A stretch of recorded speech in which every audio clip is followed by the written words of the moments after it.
कहानी 3 शहजादे और सच्चाई का ताज। एक दफा का जिक्र है, एक बड़े खूबसूरत मुल्क का बादशाह सुल्तान अजीज बहुत नेक दिल और अक्लमंद था। इसके 3 बेटे थे, शहजादा अहमद, शहजादा बिलाल और सबसे छोटा शहजादा फहद। सुल्तान अजीज बूढ़ा हो चुका था और चाहता था कि अपने बेटों में से सबसे अच्छे बेटे को बादशाही सौंप दे।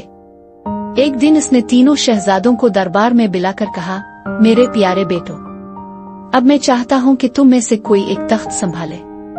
जो अपनी सबसे बड़ी खूबी दिखाएगा वही मेरा वारिस बनेगा। लेकिन याद रखो, सच्चाई सबसे जरूरी शर्त है। तीनों शहजादे खुश हो गए और तैयारियां करने लगे। अगले दिन महल में बड़ा मेला लगा। वजीर, मुशीर और रियाया सब इकट्ठे हुए। दरबार जगमगा रहा था। सबकी नजरें 3 शहजादों पर थीं। सबसे पहले शहजादा अहमद आया। इसने चमकते दमकते हीरे जवाहरात पेश किए और फखर से कहा, अब्बा हुजूर, देखें मैंने कितनी दौलत जमा की है। मेरे पास सब कुछ है। सब दरबारी तालियां बजाने लगे। बादशाह ने मुस्कुरा कर सर हिलाया। फिर शहजादा बिलाल आया। इसने अपने बहादुर सिपाही लाए, जंगी हुनर दिखाए और बुलंद आवाज में बोला, अब्बा हुजूर, मैं सबसे बहादुर हूँ। दुश्मन मेरे नाम से कांपते हैं। दरबार में एक बार फिर शोर मच गया। सब ने दाद दी। आखिर में सबकी नजरें छोटे शहजादे फहद पर पड़ी। वो सादा लिबास में बगैर किसी झूमर फौज के आहिस्ता आहिस्ता बादशाह के करीब आया। महल में खामोशी छा गई।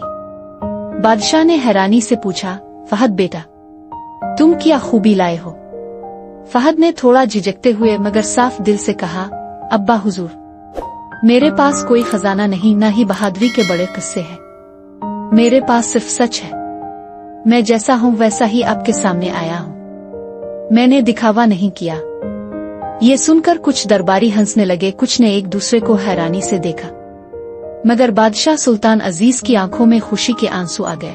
बादशाह ने फहद को सीने से लगाकर बुलंद आवाज में ऐलान किया, आज फहद ने सच्चाई और दियानत की सबसे बड़ी खूबी दिखाई है। दौलत और बहादुरी अजीम है, मगर सच्चाई उनसे भी बड़ी नेमत है। मेरा ताज फहद का हक है। पूरे दरबार में खुशी की सदाएं गूंज उठी। शहजादा फहद मुस्कुरा रहा था और सब बच्चे जान गए कि सच्चाई सबसे बड़ी ताकत है। सबक, सच्चाई और ईमानदारी हमेशा इंसान को कामयाब और मोहब्बत दिलाती। Please subscribe our channel for more informative and Islamic videos. Jazaka Allah.